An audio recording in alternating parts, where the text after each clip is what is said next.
I sort of changed the name today to Connections with the Masterpieces. As I explained to those of you who haven't been with us before what this class is all about. First of all, after that nice introduction, I've got to add that I'm not an art expert. I am not a former curator, art teacher. I've taught art a little bit, but what I am is just an art lover. And this whole class is about sharing that.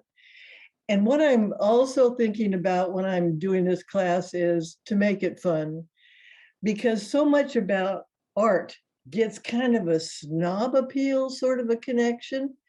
And what I'm hoping for is that we make other connections. And that's why I'm showing this blank frame with a woman standing in front of it. Because my idea here is, as I've said before, that the art doesn't come alive until you, the viewer, and it connect. Some pictures, sculptures, photographs, you won't have any connection with.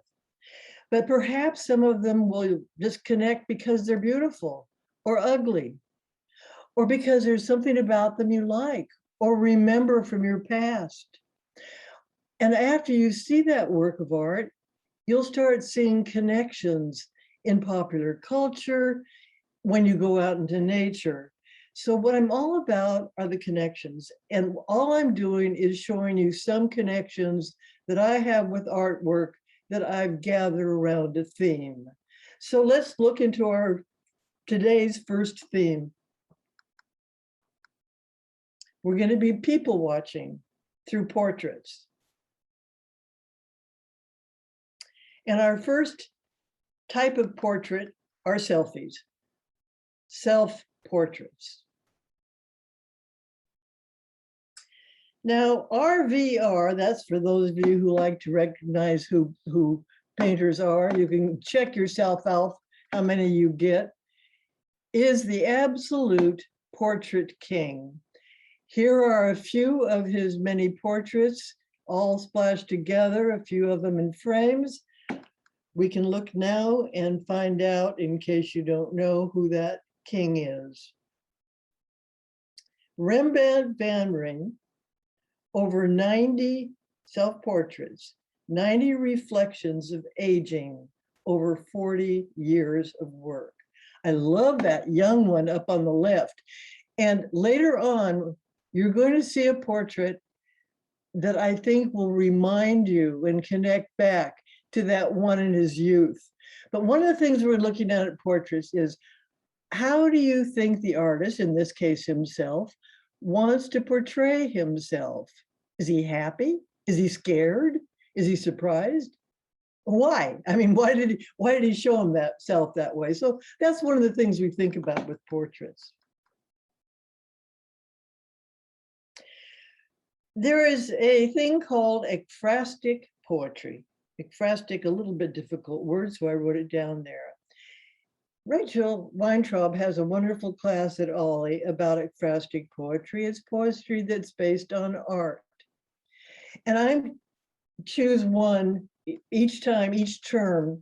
And this is the one that I chose about Rembrandt's self-portraits later in his life. And I'm not going to read the whole thing. You can read it if you go back and look at the PowerPoint. But let's just look at the first stanza and the last as the poet addresses Rembrandt. You are confronted with yourself. Each year the pouches fill, the skin is uglier. You give it all unflinchingly. You stare into yourself beyond. Your brush's care runs with self-knowledge. And here's the last stanza. With truthful changes, us of fear and death, look, a new anguish. There the bloated nose, the sadness and the joy. To paint, to breathe, and all the darkness are dared. You chose what each must reckon with. Well, in it, she is talking about herself as well as the portraits. And I like her way of addressing the poet. And I'm also putting down here, just to heads up, Next term, we're going to have a class called Writings with the Masterpieces, where you're going to be able to choose an artwork. You can do a poem, you can do a critique, you can talk about a story that it brings to mind or something in your past, just how you connect with that artwork. Well, this next artist, VG, I have a feeling many of you will recognize. I just love that selfie up on the left. Have you ever been someplace and you see a perfectly lovely young person and all of a sudden she does this weird, puffy, pouty lip thing? Well, that means she's having her picture taken, and that's what VG is doing over here. I like this cover also on the right of a book I have about artists' self-portraits. Here's looking at me from Casablanca. Well, yeah, that was Vincent Van Gogh. I'm sure most of you recognize. He of the Sunflowers and Starry Night. Look at some of these many self-portraits that he did. Look at the top, the third from the left. Here he is as a young man coming from where he was working as an art dealer in London after he failed at being a minister in Holland. He's got himself in a hat, coat, tie, all ready to come to Paris and try to be an artist. Look at the one to the left. That's much later, where he's showing himself gaunt. And it's kind of has, and it was purposeful with him, a sort of an Asian look. This is because he was absolutely enamored with Asian art, with Japanese woodblocks. So you see different stages of his life in all of his self-portraits. So who are these Italians who painted themselves? These are all art that I've talked about before. The one on the left pictured himself as just a bag of skin, depleted, exhausted. In the middle, we have a wise old Renaissance man. And on the right, the bad boy of Baroque art, of Italian art, and really all art, picturing himself as Bacchus. And he showing his face as a young man, jaundiced, perhaps from eating like Bacchus, a few more wine glasses and eating the grape too much.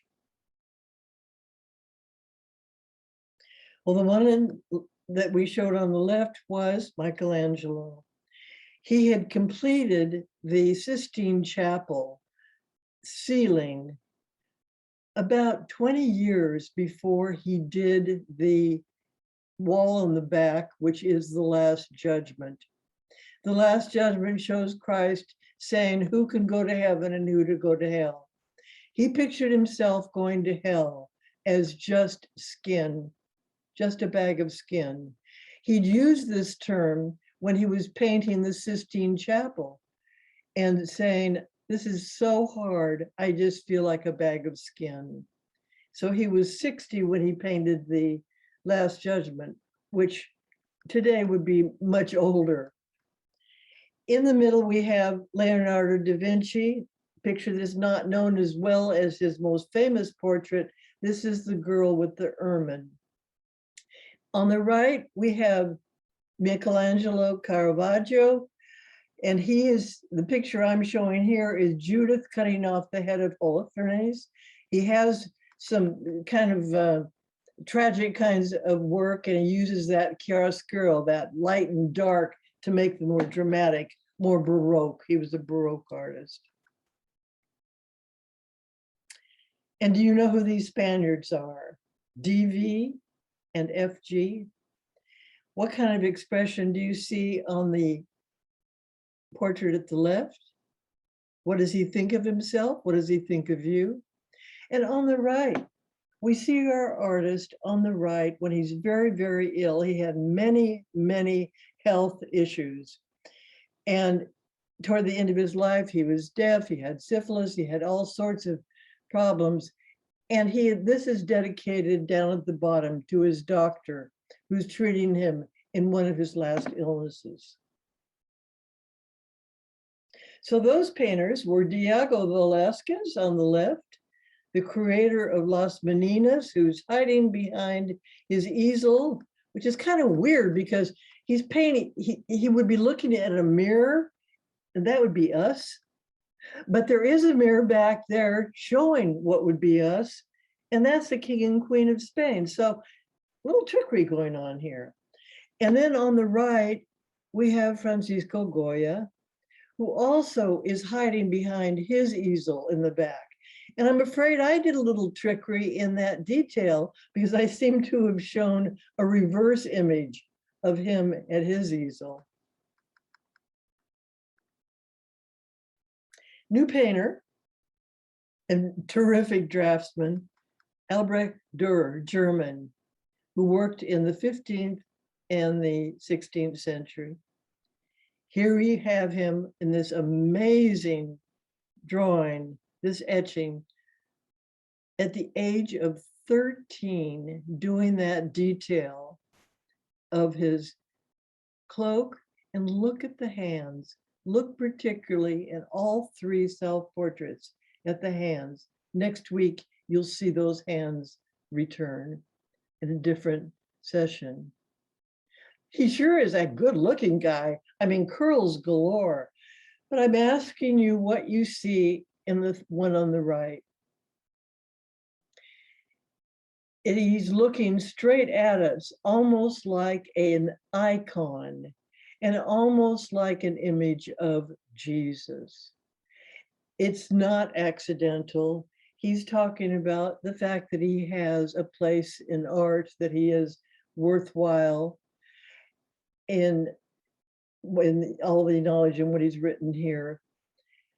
But this particular portrait has been used afterwards as sort of helping us as kind of the face of Christ. It's been an inspiration. Who painted these? And what do they want you to know about themselves? Well, the painter on the left, French, shows us with a halo. Well, that's kind of a clue. And so often in reading art, it's like reading literature. I thank so often Renee Curry, who's in this class, for so much I've learned since studying it in college. I've learned even more about how we interpret little hints that painters and writers give us. Well, when you see a bunch of apples and you see a snake and you see vines, you think of Eden.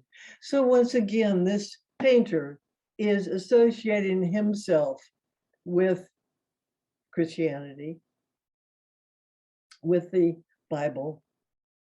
And on the right, here we have the green-faced man. You can see that he's in his studio in Paris because the Eiffel Tower is out the window. You can see some Hebraic writing at the top and know that he is a Jew. We can see that he has a dream of a village coming from his head, and he's painting that dream of a village. So we have some hints as to what that painter wants you to know about his life. On the left, we had Paul Gauguin, who dreamed of a life in the South Seas. He dreamed of the women in the kind of a native dress on the left, but often found them looking more in modern garb that the missionaries had prescribed. So the dream wasn't always what coming through in reality. On the right, we have another portrait by Marc Chagall, another picture of the green-faced man who is dreaming of his village back in Russia, where he had to leave because of the pogroms, the persecution of the Jews.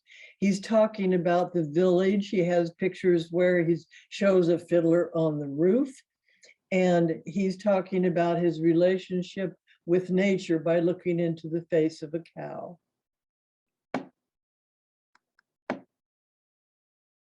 Well, this artist's initials are PP. You probably recognize him. A young portrait on the left, another one in his youth in the middle, entirely different style. And on the right is Laughing Lady with Teeth. And apparently this is a self-portrait, he tells us, probably in that sort of silhouette profile that we see in the back. Man of many styles. Yeah, that was Picasso. Now, who is this 20th century American who is influenced by Rembrandt? I'm showing Rembrandt's Man in a Golden Helmet. This painter has a golden helmet at the top of his easel, perhaps showing his relationship with Rembrandt. He is showing a sort of a golden frame on the mirror that he looks at, and it's topped with an American eagle and an American symbol. He feels that he's really identifies with his country, the United States. And it's called a triple self-portrait, but there's really many more self-portraits in it. He has 5 little sketches he's done up at the top. And then down the right side, he has some of his influences: Dürer, Rembrandt, Picasso, and Van Gogh. And look at the difference between what he really sees with his fogged up glasses in the mirror and the sophisticated guy that he is sketching. Well, you might have seen that that was signed by Norman Rockwell, a painter who's sometimes, oh, he doesn't do masterpieces, he did illustrations. Well, I think we recognize that there's a lot of illustrators that were pretty great artists and did create some masterpieces. And here's some play with it. Here is Mickey Mouse looking in the mirror, seeing his face, but creating the face of his mentor, his father, Walt Disney. Here we see Van Gogh looking into a mirror, seeing himself in his straw hat in a landscape and painting an entirely different picture. He's influenced by Gauguin and Rembrandt, and I don't recognize the painter underneath Rembrandt there. And then from Mad Magazine, remember Alfred E. Newman, What Me Worry? He is painting the front of his face, painting the back of his head by looking at the front of his face. This trick and this back of the face thing for portraits is a theme that we will see today in portraits and in the third session when we look at surrealistic works.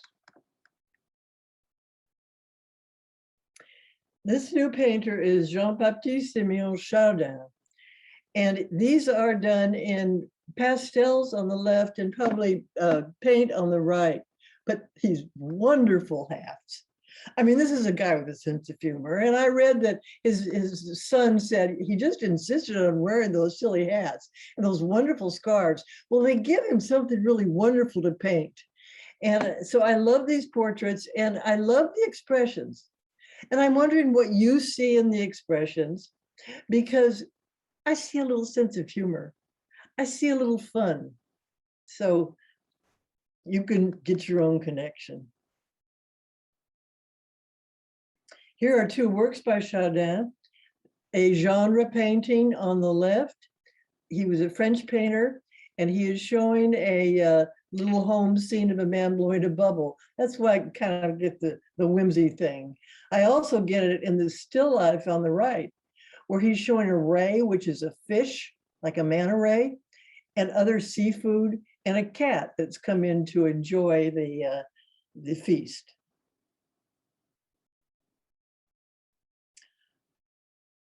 What comes to you when you see this? Maybe that self-portrait sketch of Rembrandt? And certainly it's shocking. It's called The Desperate Man. Now, Courbet is said to have been desperate to get recognized as a great painter, and he was a great painter. He was working in the 19th century as the old was being replaced by the new in terms of impressionists. And here he's just pulling his hair because the salon isn't recognizing him. People don't realize how great he is. Here are two other self-portraits of Courbet. A man made mad by fear and looking a little bit more self-confident man with a black dog.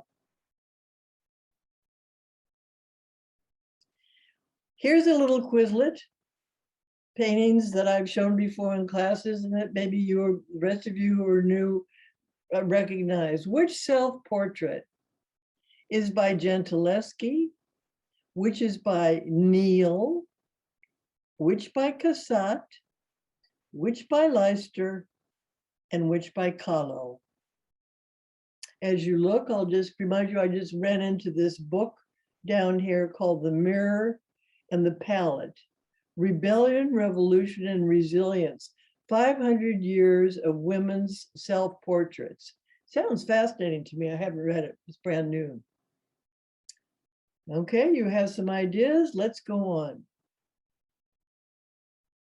Gentileschi is a Renaissance painter.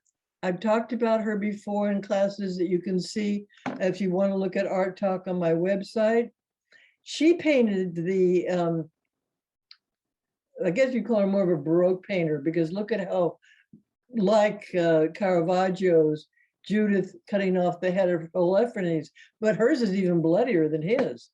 Next, we have the self-portrait painted by Alice Mcneil at the age of 80, sitting with her paintbrush. Pretty courageous self-portrait.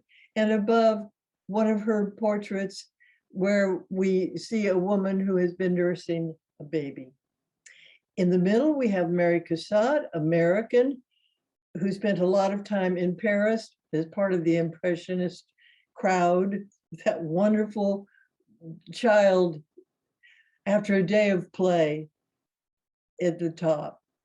Next, we have another, what we call a genre painting by Judith Leicester, Dutch, who was mistaken for Frans Hals in her work and wasn't even recognized. They said, a woman can't do stuff like this. This must be Frans Hals. She was very successful. And on the right, most of you may have recognized Frida Kahlo, who's recognized almost like a brand, almost like a meme now, for her look, for her eyebrows primarily. But she really was a fantastic artist. And you wouldn't know it in the self-portrait up above, where she is sort of made much smaller and lesser than her husband, the artist Diego Rivera, who's holding his palette and brushes. And she has a banner at the top there saying, well, I'm so happy to be married to Diego Rivera. Well, she was married to him twice and they had a lot of problems. But she, in her art and her self-portraits, tells the truth of what her life was like. The next section is called Artists Painting Artists. Here is a group portrait of artists and intellectuals, writers, gathered together at a studio at Batignolles, which was a hangout place for these people who here are gathered around the painter Manet. And he is sort of demonstrating his art. Another artist in this painting is the one that's in the frame. You can see that's Renoir. And then on the far right is Monet, sort of peeking out behind the shoulder of the tall man. Manet painted Morisot a lot. You have Berthe Morisot, a very, very accomplished, successful Impressionist painter, in a photograph on the left. At the top are 3 portraits of her when she was mourning the death of her father. The 2 of them, she has little nosegays that are sort of a type of thing that they were doing in the 19th century in the Belle Epoque, sort of a sign of femininity. And The third is almost skeletal. Apparently, he is identifying with the grief that she's going through. Down at the bottom, you see her peeking out from behind a fan. Now, obliterated faces is going to be another theme we look at, and you'll see more later. So what do you learn about her from seeing her? Is there a rule that says you have to see the face in a portrait? And then the last two, she's in white on a couch, and then on the left on that balcony, all painted by Manet. Berthe Morisot painted Manet's brother Eugène, who was Berthe Morisot's husband. So Manet was her brother-in-law. There are hints that, there was more to it, but it's always just fun for the impressionistic gossip. On the left, you have a photograph of the family. In the middle, we have kind of a storytelling picture. I was talking about writings with the masterpieces to be one to tell a story about. This is her husband. Is he looking out at the boats, or is he looking out at the passing ladies? What is Berthe Morisot trying to tell us with that wonderful lace effect? It's such a wonderful example of impressionistic art. And on the right, these are two also so exemplary of impressionism, using the sunlight dappled scenes, which are unusual here, showing a father playing with the child as opposed to a mother playing with the child. Here are two books that I ran into while I was doing this, and they sound interesting, but I haven't read either one. One of them has to do with these relationships between Manet and Morisot, and Degas and Cassatt. Also, Paul Valéry, that I knew as a poet, wrote about that sort of triangle, Degas, Manet, and Morisot. Renoir painted Monet. On the left, we have a portrait of Monet with his palette and his brushes, with that wonderful flowered drapery and the foliage surrounding him, and then foliage galore in his garden on the right. This is the garden that he had before he had the garden at Giverny, which is the one where he painted the water lilies. Manet painted Monet en plein air, outside, where Manet considered Monet the master of water, of portraying water. Now, up close, you can certainly see the brush strokes, which is another sign of an impressionistic work. But if you squint and get back far from it, the water is very realistic looking. Being in his boat, he can capture it. He can capture the tranquility of the scene. But look at the behind. Look at what you see. The smokestacks kind of looks like Moss Landing when it was going. And you can see the encroaching industrialism that the mid-century, 19th century painters were so aware of. Toulouse-Lautrec painted Van Gogh. On the left, drinking absinthe, which both Van Gogh and Lautrec did a little bit too much of. It's a lethal drink, and they both died early, partly because of the drink. In the middle, you can see that Van Gogh painted his roommate, Gauguin. They lived together in the little yellow house down in the south of France at Arles. And apparently they had big arguments, one of which led to Van Gogh either damaging or cutting off his old ear, depending on what you read. And when Gauguin left, Van Gogh painted just his chair. Notice, unusually, there's a lighted candle on the chair and another one in the background. We talked about, in looking at still lifes, how a lighted candle is a memento mori, a sign of death. These are little hints, like little metaphors that artists put in their painting. the candle burns down and goes out like the flame of life. Gauguin painted Van Gogh painting sunflowers. Now, from my way of looking at it, his portrait of Van Gogh looks more like Gauguin than it does Van Gogh. Freud painted Hockney. On the left, you see David Hockney, one of our greatest living American artists, sitting next to his portrait. On the right, you see Freud, the painter, walking in, and you see Hockney's painting on the right. Look at that style. It's a very identifiable style. Well, I'm not talking about Sigmund Freud. I'm talking about Lucien Freud, his grandson. You see a self-portrait being hung up on the left and a fully nude, full frontal picture of him, self-portrait with his palette and palette knife on the right. We've seen other nude men before, but a nude man is usually much more shocking than nude women. And Freud makes them so real looking in terms of the way he does his flesh, so that it might be a little bit shocking. I thought I could do this. It's so mild compared to the rest of his nudes. Let's talk a little bit, learn a little bit more about Lucien Freud and his relationship with a painter in the past by looking at a video.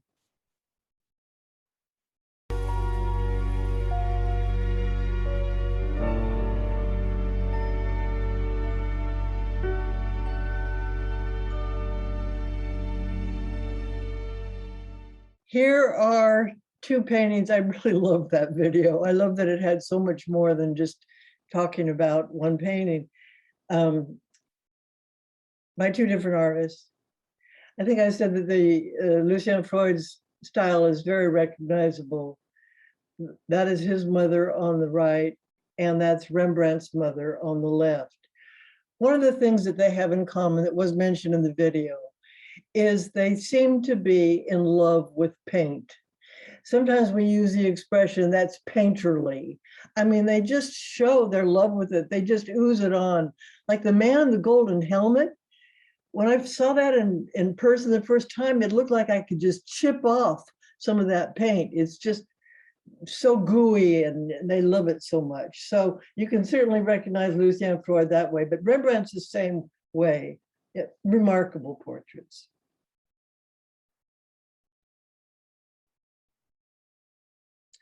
Now, this is what I call one of my mashups. Bear with me, I'm having fun.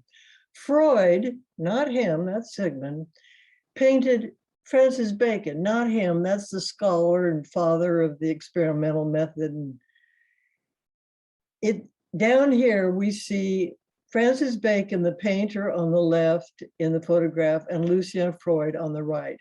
They were friends. And here are Lucien Freud's portraits, one finished, and that's the way he left it, and one unfinished, and that's the way he left it.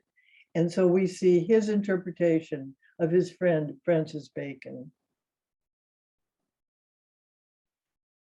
Now, here's my other mashup. Francis Bacon painted himself. That is his self-portrait, sort of cubistic, sort of just very Francis Bacon. Now, in the middle, Francis Velasquez painted a pope. And so did Bacon. On the right, this is his picture taken from Velasquez's pope, sitting on the pope throne. And he shows homage to Rembrandt. That side of beef is in the Louvre. That is a Rembrandt. Talk about gooey paint. It is really cool to look at. Lucien analyzed, sorry for the play on words, Liz. You saw her little portrait in the video. You see it close up on the right. In looking at it, what are your first reactions? Shock? Look at the difference in the paint at the top of the tiara and her face. what do you think about the way you know what she looks like, you see her all the time. What do you think about the way the face is portrayed? Well, underneath that picture of Freud painting Liz, you see those that suppose that what he's painting is himself. He has that same chin, the mouth is the same, all of the contours are the same. This is not in the National Gallery of Portraits in London as one of the Queen's official portraits. It's at Buckingham Palace. These pictures are more royal. Here you have her as a young woman in this cape, sedate. That's by Leonard Bowden. You see, that's by Leonard Bowden. And then you see Henry Ward with his portrait of her. It is more regal the way we think of royal portraits. And here she is with the flowing robes.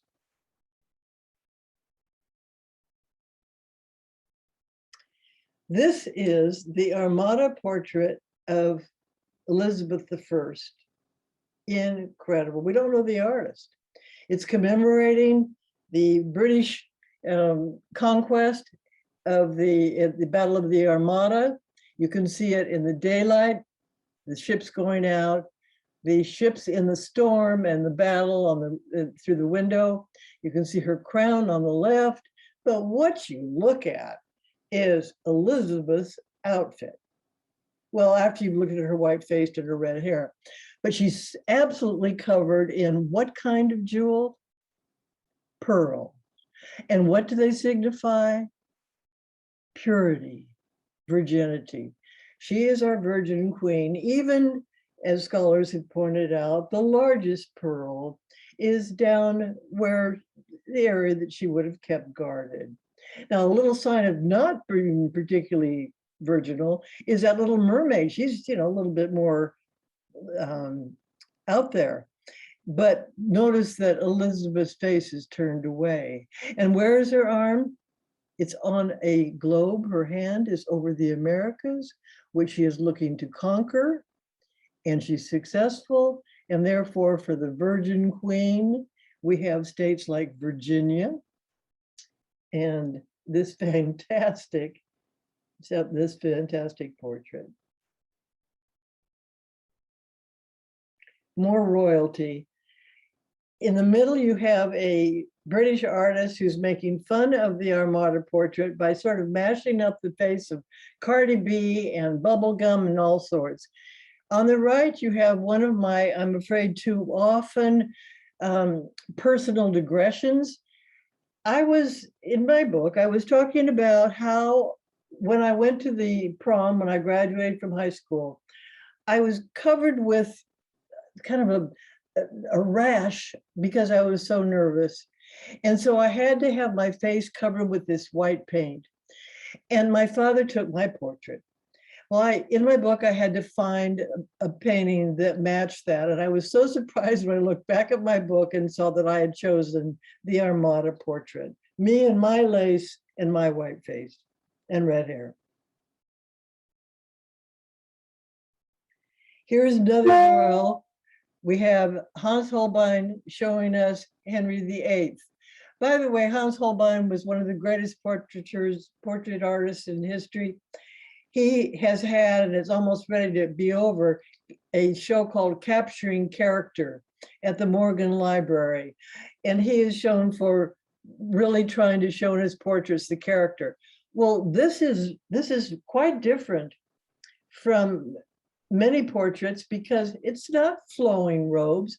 It is a stalwart guy who's standing there and saying, I am my own man, like it or not. I will have 6 wives. And you can see, you can Google these portraits, and it identifies who each one of these was. I'm showing you the Duke of Wellington, not because I think it's a great portrait, or I just really love the way Goya has done all that magnificent work there with all the badges and tomfoolery on the Duke of Wellington's uniform. And the Duke of Wellington was a big guy. I mean, he helped defeat Napoleon at Waterloo, and he was like prime minister for a few times. And he gave us the name in Great Britain for galoshes that they call wellies from Wellington. And you see in that cartoon on the left, but that's not why I chose this portrait. I chose it because there's a new movie out that I'm dying to see called The Duke. And The Duke, starring Jim Broadbent on the right, is a story of a man who was a bus driver, retired, who stole the Duke of Wellington. And he did this because he heard that it was going to leave the country and that the government was going to buy it back for 379,000 pounds. And he thought that was terrible because he is a retired guy trying to make a living, trying to live without, on just a pension, and he has to pay for his TV license to run his TV. So he brought attention to himself. And I won't tell you how the trial of him, he returned the painting and he was tried for it, turned out. But I think the movie's going to be a lot of fun. That's Helen Mirren is his wife, by the way. Okay, now this is a royal portrait. This is our friend Louis XIV, who called himself the Sun King. It's said that when he was a youngster, he liked to dance around in little theatricals. See the high heels there?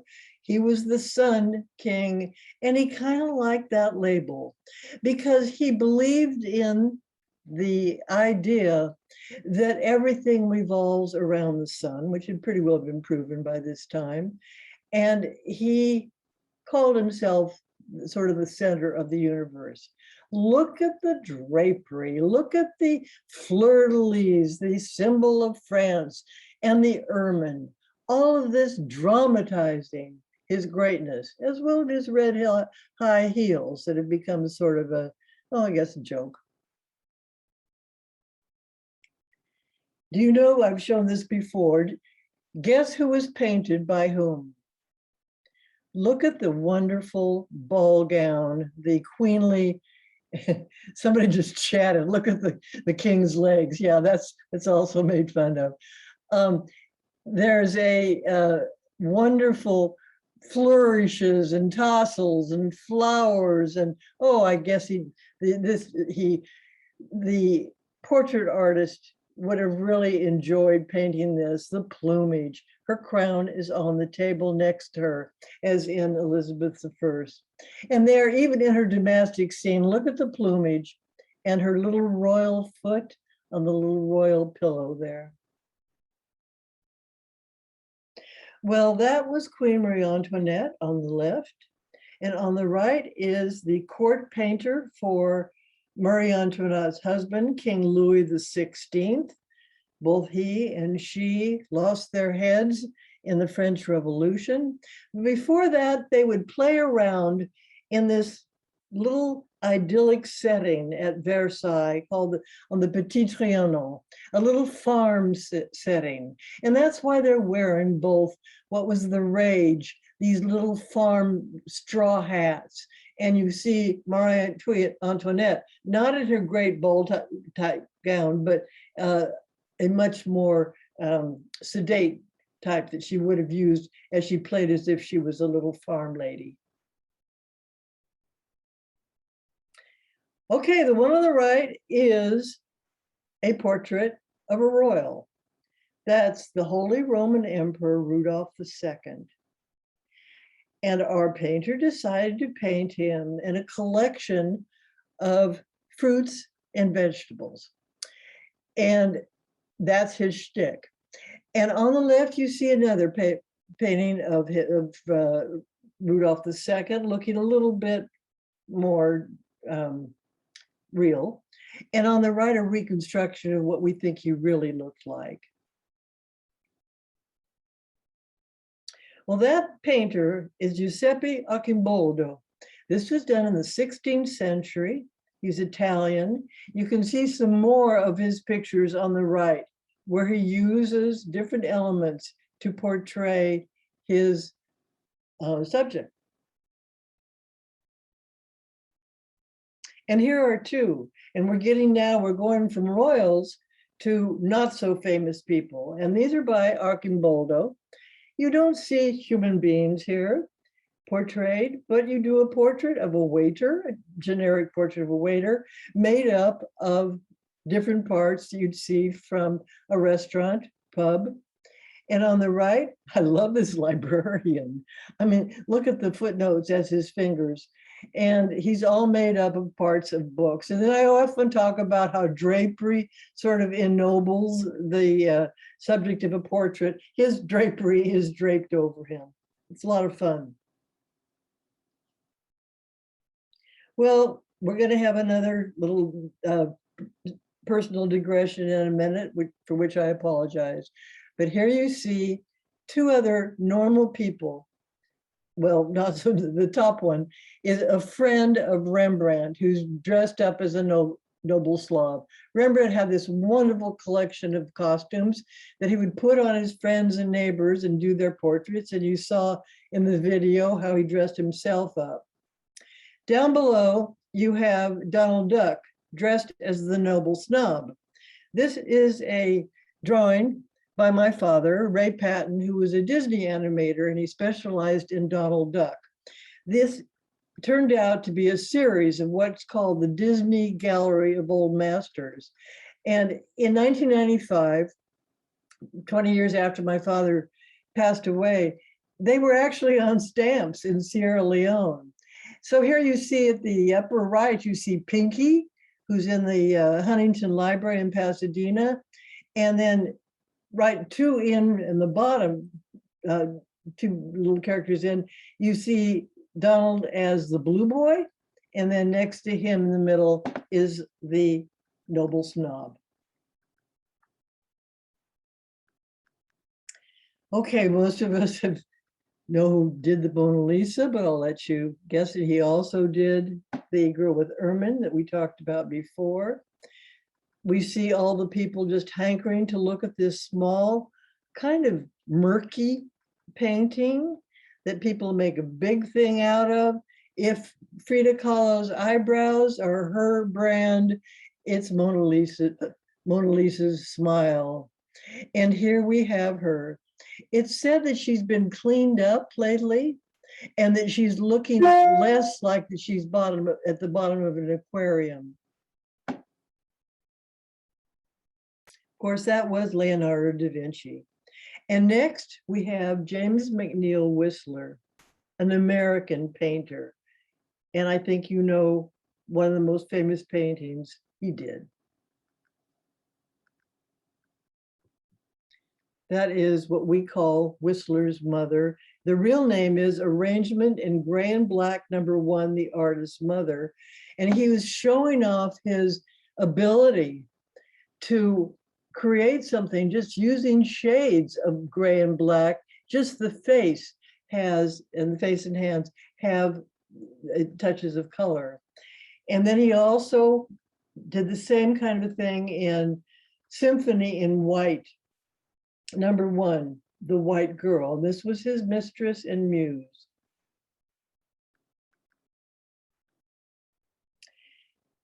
This artist, Vincent, well, you know his last name, painted his psychiatrist, Dr. Gachet, on the left, looking understanding, as Vincent wanted to portray him in his homage to the man who helped him with the mental disease that he had. In the middle, you see his postman, wonderful. Just, I really love this. I love the overall pattern, the flowers in the background that would be like wallpaper, adding a softness, as are the swirls of his beard. On the right, you have Père Tanguy. Père Tanguy was an art dealer in Paris who sold pigments to the Impressionist and Post-Impressionist painters. He also sold these Japanese woodblocks that you see surrounding him, that the painters just were dying to get a hold of because they were such an inspiration to them. I think this would be a good time to stop, Leslie, just a little bit early, because I want to say a few things about this painting called The Botanist, and about this artist. And so let's take a 5-minute.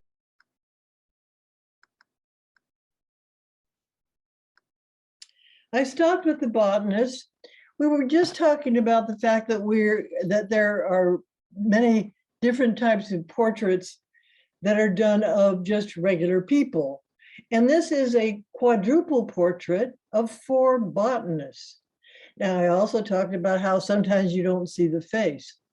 And in this case, all we see to interpret these people is the positioning of their bodies.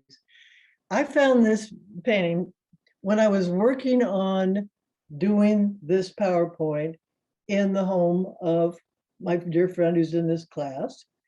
And she's the same one where I found when I was working on still lifes, her husband's photograph of the beautiful knife and spoon. So thank you, Suzanne, for helping me show these particular ones. Looking at this, do you see the influence from any kind of art in this style?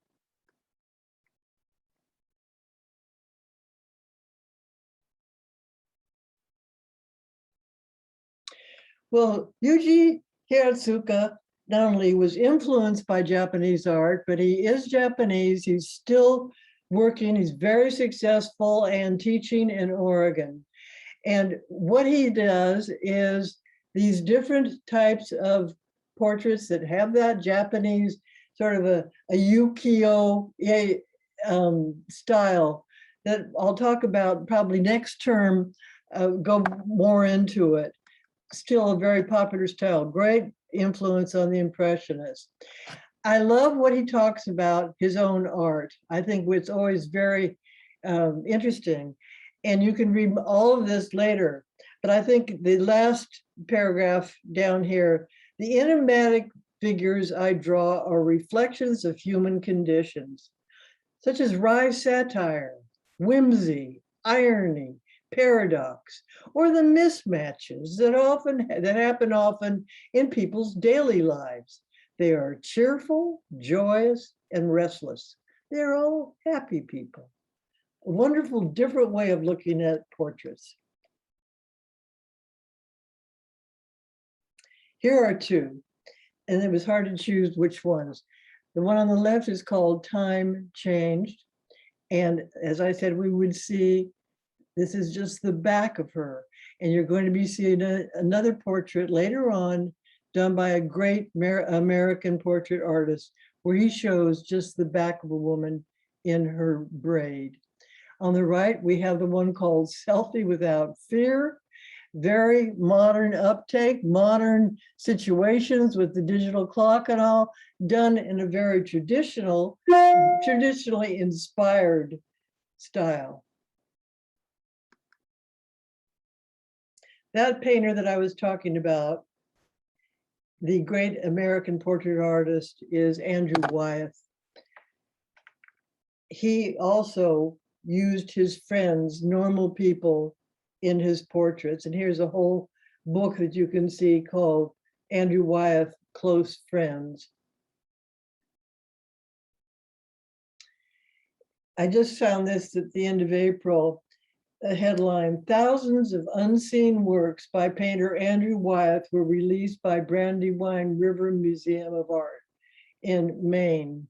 So these were some that show, and I believe these were part of that collections that they found and they're releasing. These are some of his neighbors. Adam on the left was a farmer in the area where the Wyeths had a place in Maine. And he was going around town just getting old scraps and making up this little farm building that he has behind him. And then on the right, we have the Black Hunter. Here's the girl with the braids that I was talking about. This is part of the Helga series, Andrew Wyeth's very famous series, more than 240 paintings. Look at the incredible composition on the left. It's just so imaginative, so creative. And here you have this bleak background high horizon, with giving a little bit of mystery to the picture, and then wondering what she might look like, what her mood might be, and that magnificent hair that he's done. And then, of course, you see her face there, where you see perhaps a more wistful, kind of a thoughtful expression on her face. Here are two. This is on the left is by Wyeth, showing Helga with the crown of flowers, and on the right it's been compared to Botticelli's Flora from The Rites of Spring. His most famous portrait, I believe, is Christina's World. You may know this picture, but if you don't, the first thing you see, what comes to, what is the impact of Christina's World? What kind of story do you tell about what she's about? Is she just waking up from a nap? Is she dreaming? Is she desiring to go up to that house, which I show a photograph of up at the top? Well, the truth is that she was a friend and neighbor of Andrew Wyeth's near his home. And she, at the age of 30, contracted a muscular disease that left her unable to walk. She didn't want to use crutches or wheelchairs or anything else, so that she would get around by crawling. And you can see in the details there that he's showing that this was her situation. Here are two more pictures. Her name is Christina Olsen. Sorry about the typo, it's O-N, not E-N. Here she is again looking out at life. This incredible composition that he's chosen, showing the sunlight, the world outside as we look at it from the darkness inside. But even later, we see her not looking outward, but looking more content inward. And that little meme, that little trope, that little metaphor of the sleeping cat and her relation shows that perhaps she is content. Here is another neighbor, friend of Andrew Wyeth, called the Patriot. You see him on the left as an older man dressed in the uniform he had worn as a doughboy, a soldier in World War I. And on the right, the way Andrew Wyeth did his portrait. Take a minute to react to yourself. What do you see in this man? Do you see him as a doddering old man? Do you see him as proud, content? Look at his, just as an aside, look at his medals. And think back to the medals on the Duke of Wellington. Such a different way of showing a military man.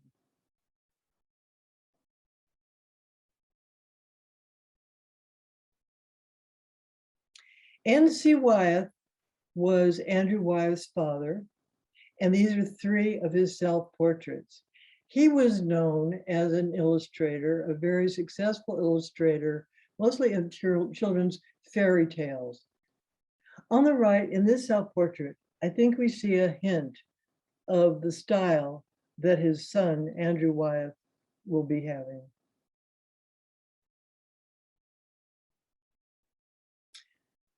The self-portrait on the left, talking about obliterating heads, is of Jamie Wyeth, Andrew Wyeth's son. I just love it. As I said, we're going to be looking at several portraits today and in our third session where the heads are not there. But any kind of a guy that would put a pumpkin on his head, you know, is kind of a guy that I'd like to know. So I get an idea of his personality. And on the right, you see the portrait of Andrew Wyeth that his son, Jamie Wyeth, did. He is still working. Here are two portraits. One on the left is by Jamie Wyeth of Andrew Warhol, and on the right is one by Alice Neal.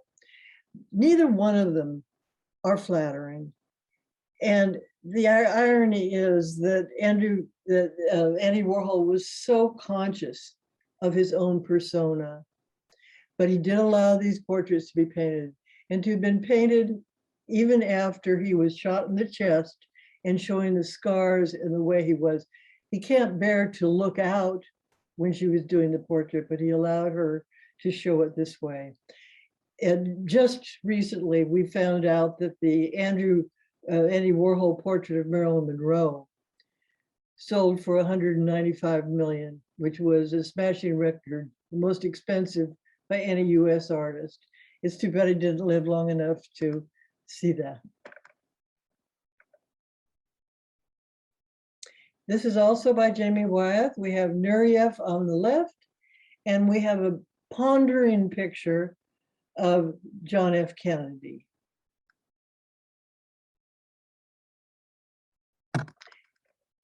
And that brings us to presidential portraits. We have presidential portraits in stone at Mount Rushmore. And you can see them in the National Portrait Gallery in Washington, D.C., where there's a section of presidential, we can sort of call these the official portraits of presidents. There's George. This is his. And remember, our first president, they thought about him, wanted him to be a king, and he refused it, from what I've heard.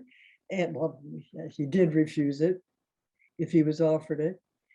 But here he's being shown more like kingly, with that drapery that I've talked about and those gilded parts of the chairs. We sort of think back at that chair with the mermaid that Elizabeth I was on. And on the right, that is an official, that's a portrait that is left unfinished. That also is a famous Gilbert Stuart, George Washington portrait. And I had to show this also about George Washington. Grant Wood is a jokester. He's a satirist. And here he's showing Parson Weems pointing at the fable that he made up that became sort of truth in legend, and showing little George Washington with that official little portrait face on the baby boy, or the little boy who did not chop down the cherry tree. There's Honest Abe, and he's looking ponderous, going through all the troubles that he had to endure during the Civil War. And you see on the right a similar type of a presentation in art with Rodin's. It's called The Thinker, and it really is a part of a larger piece of a doorway. You can see it at Stanford University at Cantor Art. And then there's Teddy in the White House Roosevelt room. While I was doing this presentation, I would see these press conferences, and I could see Teddy's Roosevelt behind President Biden. So I had to look it up, and sure enough, there he is in all of his glory. And this is a dramatized presidential portrait. Look at that sky, the rearing horse and the matching mane, very presidential. You will see next week an emperor who is also portrayed that way.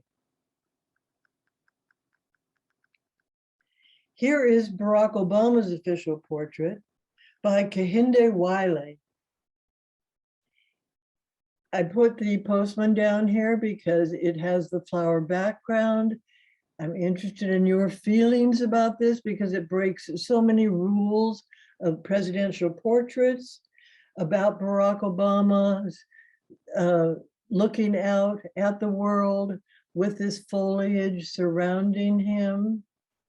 All the flowers have some meaning from his background, from Hawaii, from Chicago, the city flower of Chicago, from his background. Look at the painting behind Kehinde Wiley. Look at the rearing horse, the flying drapery. We're going to see more about him and about that particular portrait next week. The Obama portraits, Barack and Michelle, are on tour, and they will be in the De Young Museum in San Francisco from June 18th to August 14th. And here is Michelle. Did we? No, I guess we haven't got to Michelle. I thought we're coming to Michelle. This is a portrait of a young gentleman that was also done by Kehinde Riley. And it was commissioned by the Huntington Library, where what we call the Blue Boy is. And they said, do something that's based on the Blue Boy. And this is his version, again, with the flowered background, here in the tie-dye, the hat, the sneakers, the shorts, showing a young gentleman in the same pose as Blue Boy. You will see other pictures that are done by other Black artists saying, we too have these same emotions. We too could have fit in to society, as it has been pictured throughout art history. Here's Michelle's official portrait. It was done by Amy Chagall. You may remember that in looking at it, the little girl looked so rapt, and it got to the news that perhaps she was identifying with the fact that the First Lady of the United States looked like her. So they gave her a dress like it and photographed her with it. I think the next one is another artwork by Amy Chagall. It's called Miss Everything. And here she is doing what I've been told is perhaps a self-portrait. And I think it's important to hear her talk about doing this picture. It was a prize winner when the Smithsonian Institution called for great portraits. This is probably why she got the commission to do the First Lady. So let's look at a video of her talking about this artwork. A lot of the pieces that I make, I think they start in a place of fantasy. Miss Everything was inspired by Alice in Wonderland. The big dress, the teacup, you're left with the impression that she's playing dress up, but that she's also striving for something different than who she is and seeing herself in a way that other people may not see her. Miss Everything is who she is now in this present moment. The idea of being seen as anything other than the color of her skin. Her name is Crystal. It took us about an hour just for her to relax, to give me that pose where her shoulder went up and her chin went up, and she just became Miss Everything in that one moment. I wanted that painting to be relatable. I feel like there's a way that anybody can connect to it. I really want people to be able to write their own story. Like, who do you think this person is? Why do you think she put that on this morning? I want to lay the image there and just let it be and see how it develops as people interact with the image. The official portrait of Bill Clinton, William Jefferson Clinton, our president, that was in the National Gallery but removed. Here's Nelson Shanks looking like he's the trickster that he is, because he admitted to putting a strange shadow over the fireplace in this portrait. You may know about this. You want to guess about what it was. He's saying it's a shadow of the blue dress that Monica Lewinsky wore that cast a shadow over the presidency of the United States of William Clinton. And it was removed. It was replaced by this portrait. You see how huge the portrait is down in the lower left-hand corner. It's painted by Chuck, who I've presented before, so you might know his last name. And the style of this painter is to pixelate the image down to each little pixel is a little abstract art in its own. Once again, that cartoon that I showed before, they would say, that I'm going to say, you don't really get it when you're up close, but when you come back, you understand it.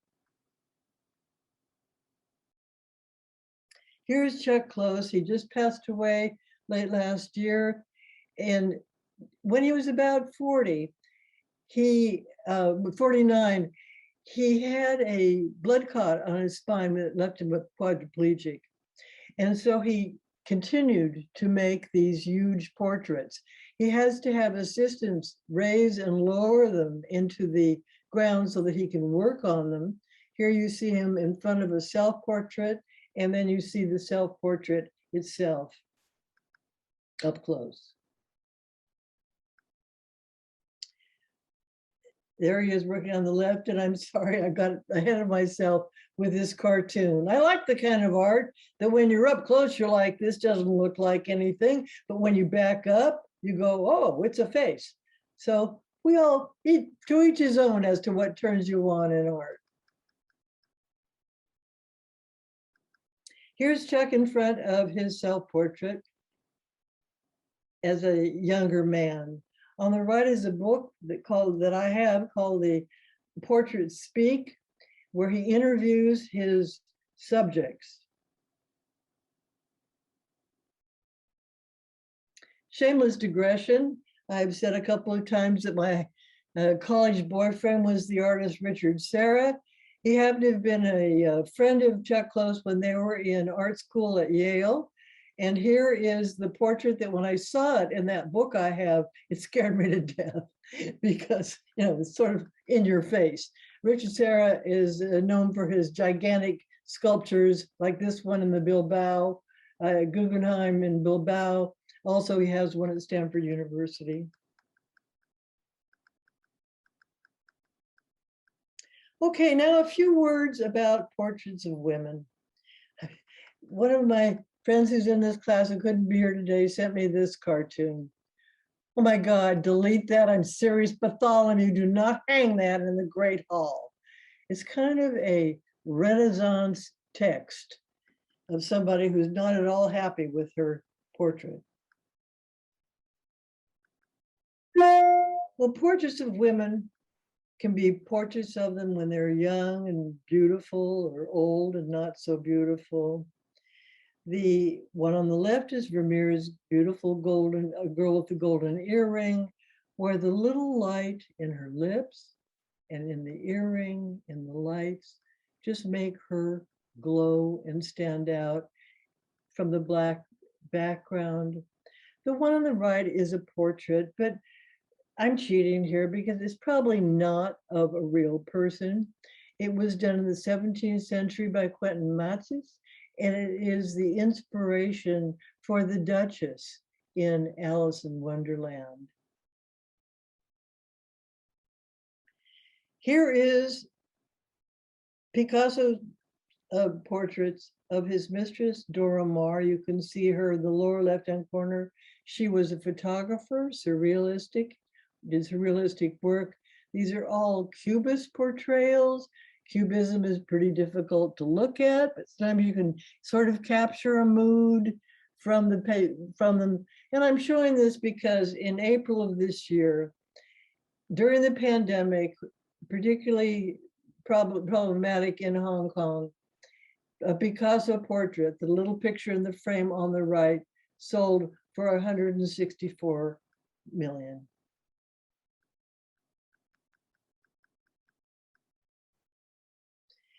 In pictures of women, they can be idealized and glorified, as in this gorgeous presentation of Adele Bloch-Bauer called The Lady in Gold. So very original in the composition, pattern on pattern, as I've talked about with Matisse, some of the other artists, with those wonderful Art Nouveau patterns all intermingling. And none of them detract from the beauty of the woman. They seem to complement each other so beautifully. I think you know the painter was Gustav Klimt. Photograph on the left and portrait on the self-portrait on the right. I've heard that there is a Klimt immersive show going around. Remember the Van Gogh immersive show? That was great. I understand it's coming to Los Angeles. I didn't see that whether it's coming closer to us. The story of the Woman in Gold is told in the movie, The Woman in Gold. Again, it's Helen Mirren and Ryan Reynolds telling the story of Maria Altmann, who was a Jew who had to leave Germany, and the legacy of the Klimt portraits behind, and her fight to get custody for them back.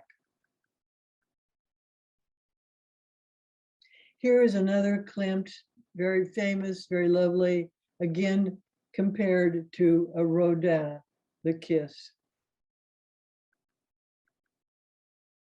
And here again, we get popular culture coming into our lives. It is said that her Nyong'o's sparkly gold Prada dress reminded of the designer of the Klimt, and he even used gold highlights on her eyes. Very important for you to pass along at the next cocktail party that where you might be doing art talk. John Singer Sargent, one of our most famous portrait artists, American, working mostly in Europe, mainly in England, in his studio here with his most famous portrait. And that is the portrait of Madame X. Not too long ago, we had a course with Renee Curry about a woman who was called Madame X, and all the gossip that the people had about her in the town. It was called 5 Spice Street, and it's a contemporary Chinese literature. And this is fun because this is called The Portrait of Madame X, and it was scandalous. Can you tell why? Well, the original here is on the left, and it had that little dropped strap there. They thought that was scandalous. Well, for heaven's sakes, I mean, her decolletage is already pretty low, and there's really not that much scandal, but he had to change it, and he put the strap straight up. More popular culture, Kate Blanchett at Cannes being compared to Madame X.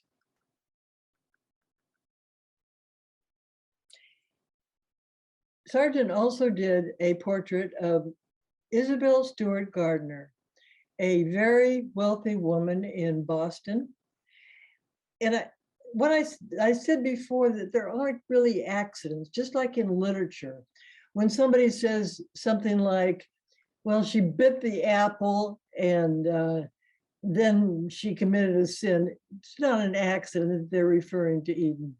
And I don't think it's an accident that Isabelle Stuart Gardner is being portrayed almost like an icon, like I talked about before with the Dürer, looking straight forward, and that looks like a halo around her.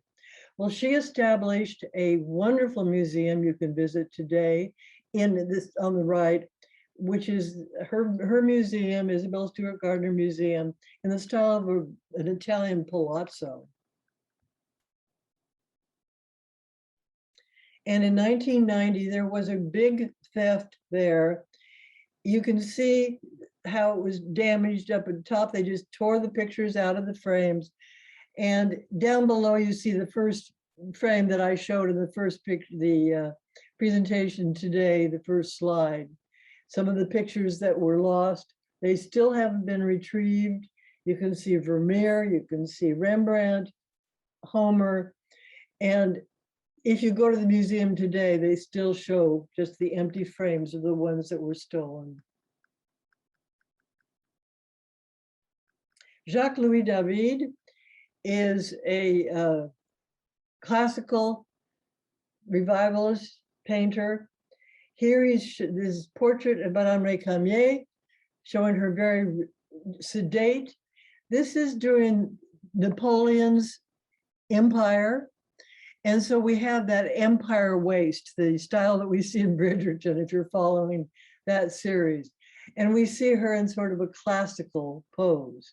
Apparently, she was not happy with the speed with which he was painting it. And so she commissioned another artist to do her portrait. And this is Gérard's portrait of Madame Récamier, much less sedate. As a matter of fact, this is in a bathroom. You can see the little veins down there. It's the bath. I mean, it's not like a regular bathroom, but she's looking much more seductive. Her expression is much different. So apparently she liked the second one better, but the first one is the one that's come down in history. Jean-Auguste Dominique Ingres. This portrait of the Grande Odalisque was mentioned in the video that we saw. And I think it's worthwhile to look at a video that just describes the details of this painting, a wonderful way of looking at a single painting.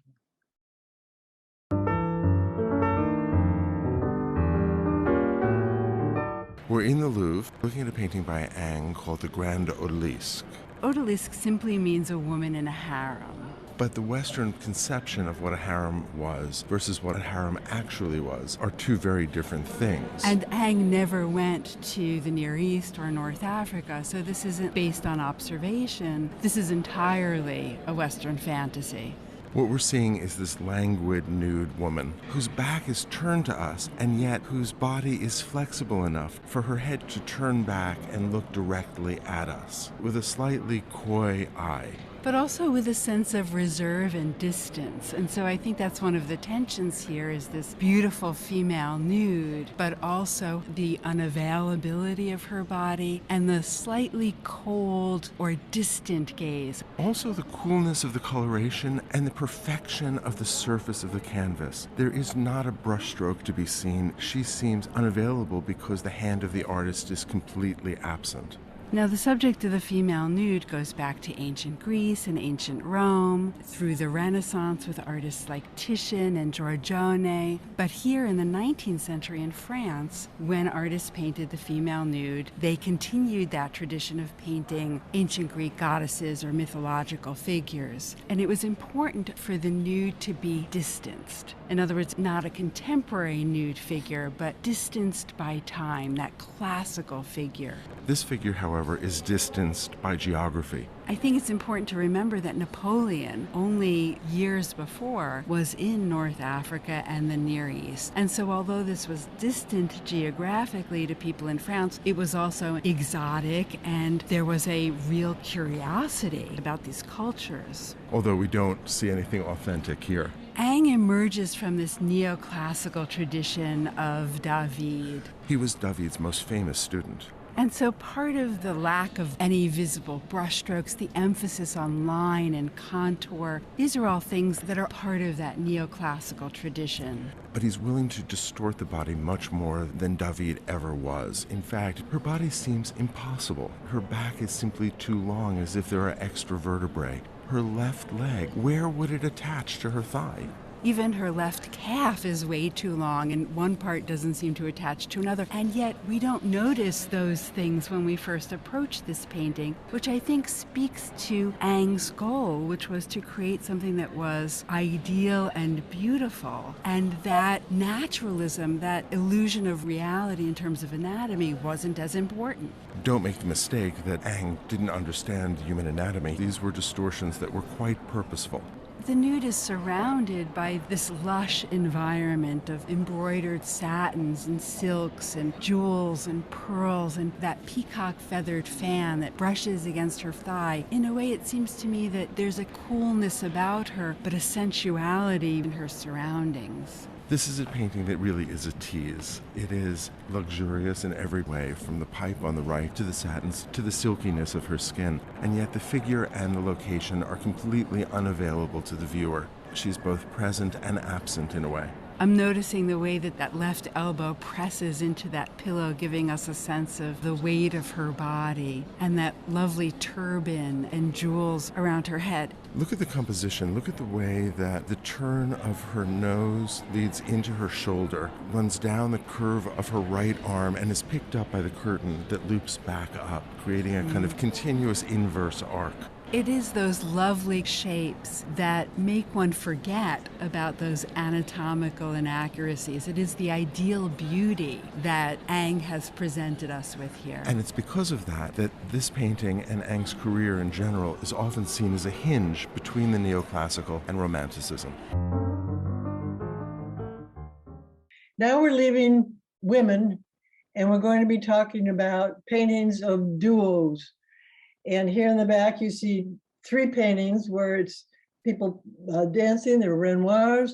The one on the left is the painter that I've talked about before, Suzanne Valedon, who was a late 19th century painter that we'll see more from her in future lessons. Well, one of the most famous, if not the most famous American duo is American Gothic, and that's by GW. Most of you know what that stands for. And I said before that this artist likes to play with us.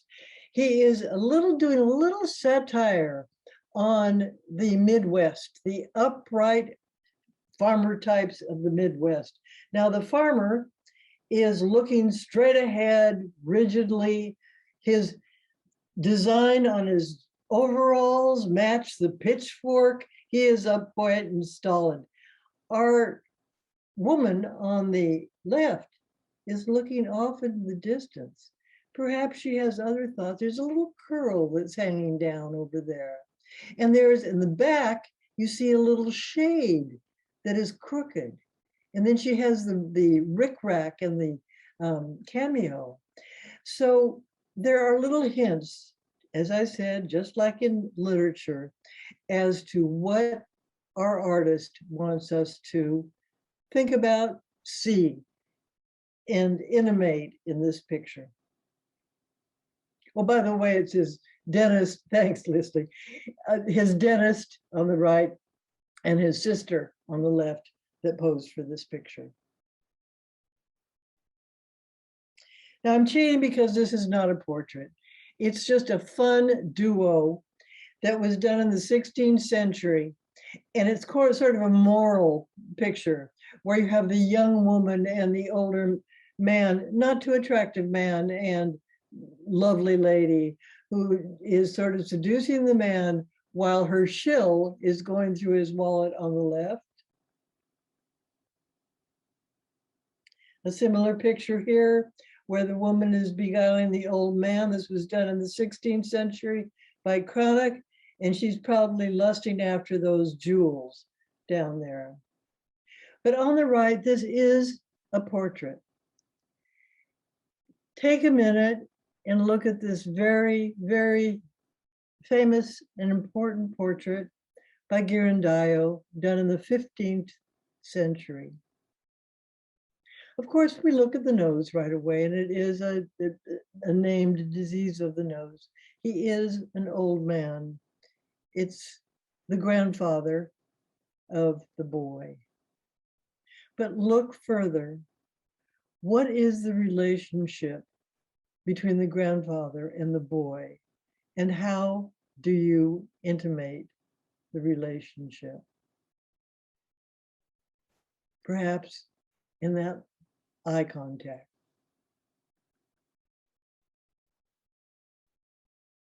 Here is another portrait. This is of a father and son.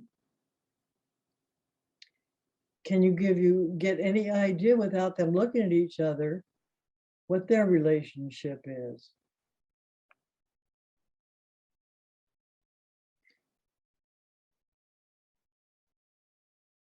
It's all in the small connections. It's the hands. First of all, look how secure and content the young boy looks in having his portrait done, and the intertwining of their hands.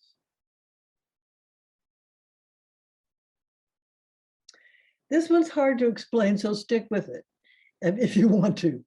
This is Dirk Jacob's self-portrait on the left.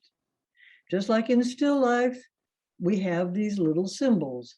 The skeleton is a memento mori, a reminder that we all will die. and the flower will wilt, another memento mori. That's in the self-portrait on the left. Now this artist, Dirk Jacobs, painted his parents. And you see on the right, Jacobs' parents painted.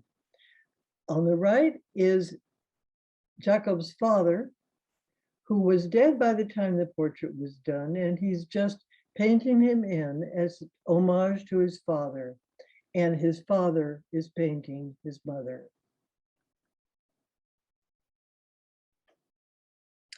Sofonisa Anguissola, we have not talked about before. We don't know her birthday, but she died in her 90s in 1625.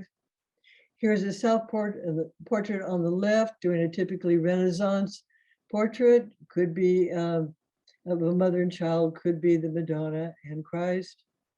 And on the right, another self-portrait. She was very, very successful. She too was a court painter.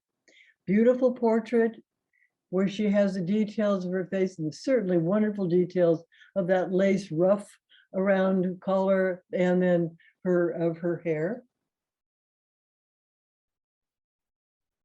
And here is another tricky self-portrait. This is painted by Sofonisa. The man on the left is her mentor who taught her to paint, Bernardino Campi. And then on the easel is her self-portrait, if that's herself. Now, check out the anatomy. Anything unusual going on here? Count her arms. She has 3 arms. One of them is sticking out of the portrait and it's taking the hand of her mentor saying, I really appreciate all you've taught me. Now it's my turn.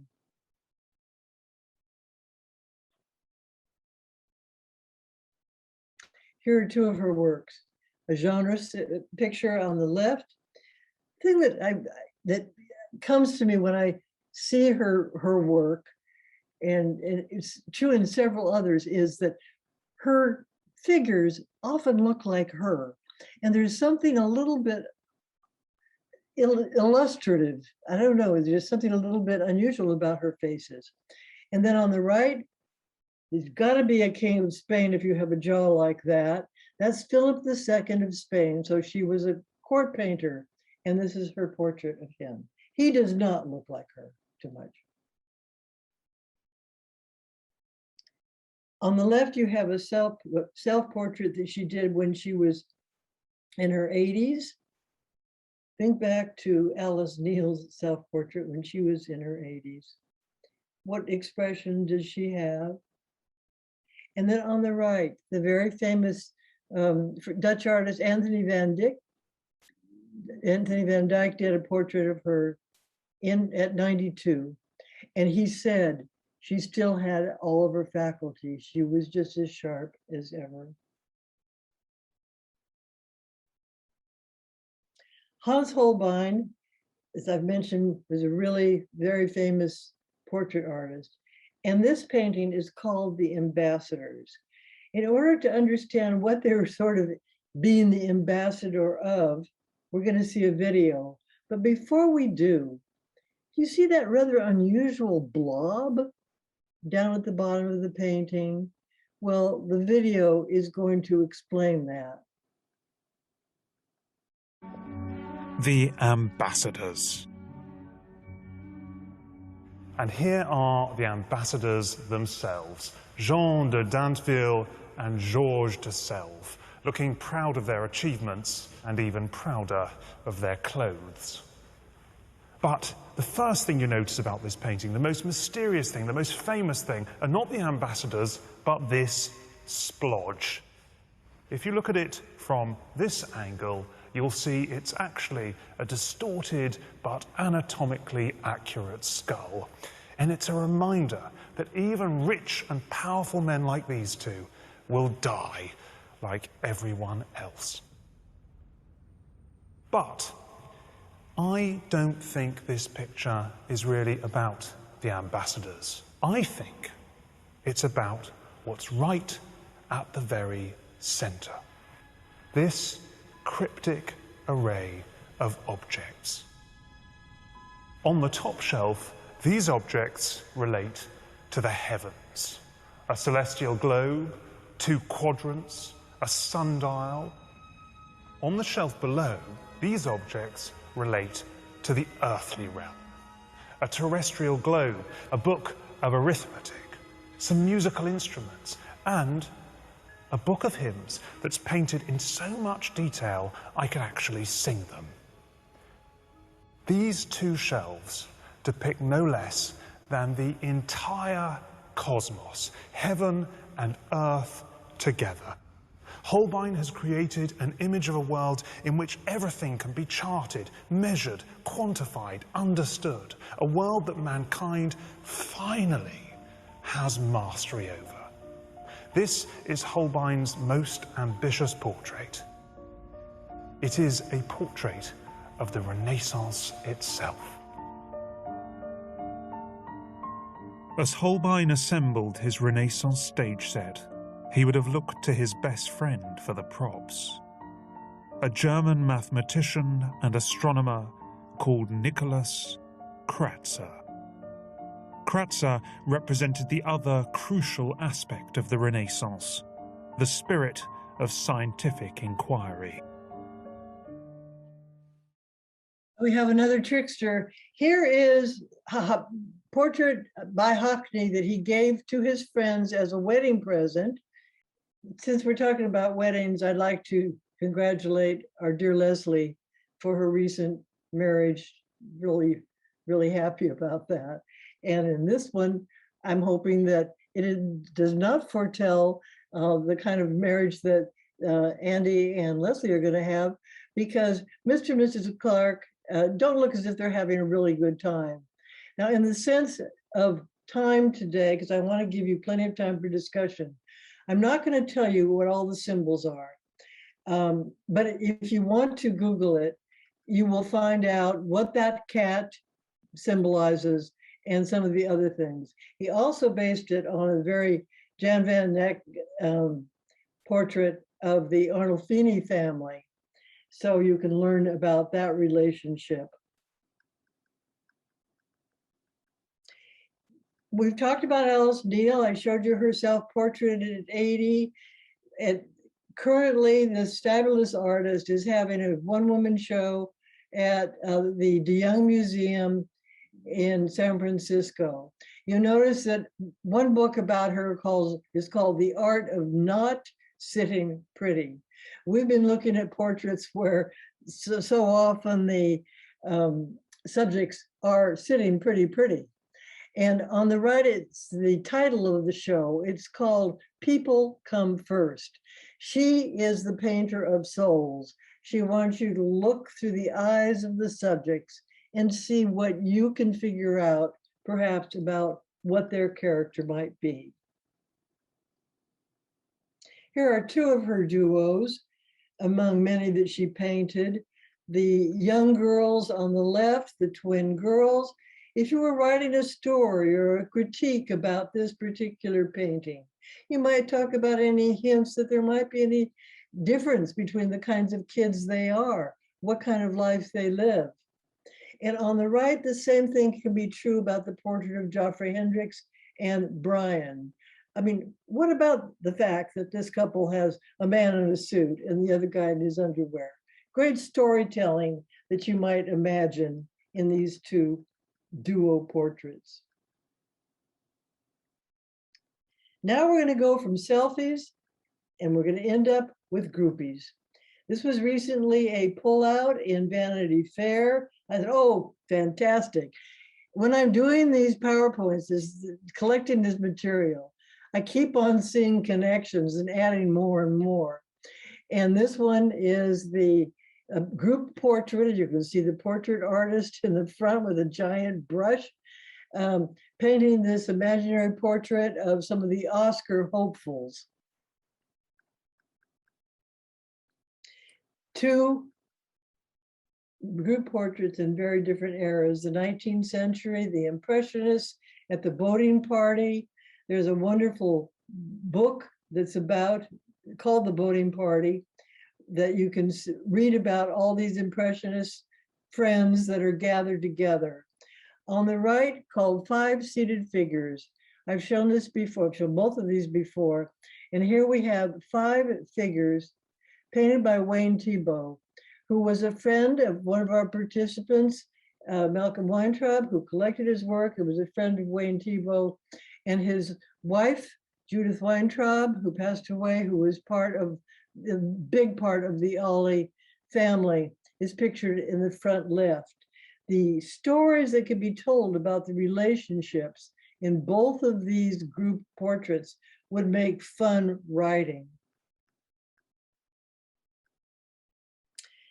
Now we have the type of group portrait that was very famous in the 17th century, particularly in Holland, where you see the syndicates, the guilds, the groups that are posing together. They're paying to have their portrait taken.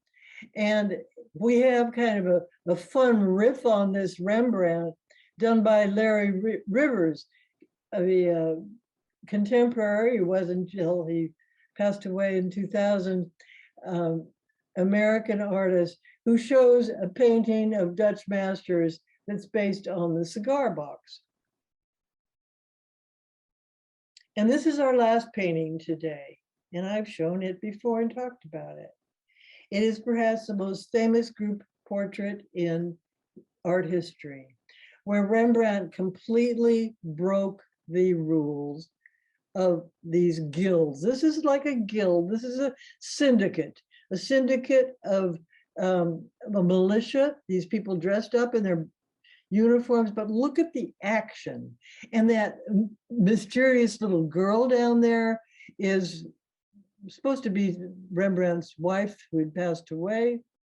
And we've gone from groupies now to his selfie, which we started out with. We see him peeking out from the shoulder of the man in the helmet in the very back row. That's Rembrandt. Well, this is our last picture. And hopefully after the little video that I'm going to show, we'll have a discussion period. We'll see you next week. If you go to Art Talk on the website, you'll be able to see the PowerPoint and later the recording of this and other past presentations. And you can contact me with any comments, ideas, questions. I will have sort of a forum about the class.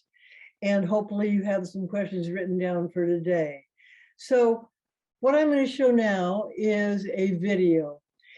And I'm going to go back to the idea of connections. Let's say that you were shopping in a mall, and all of a sudden, something takes place.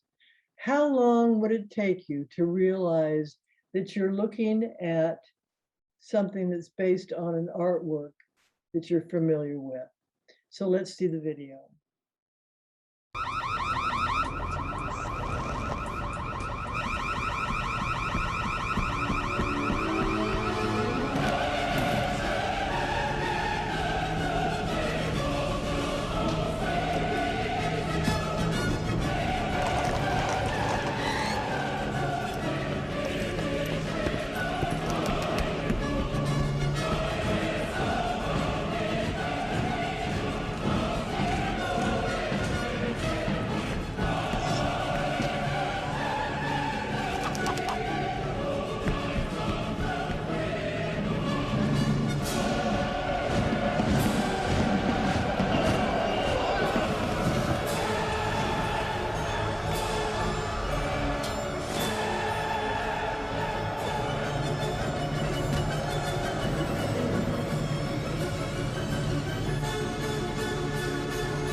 Well, I apologize to those of you who were in the very first class when I showed that before.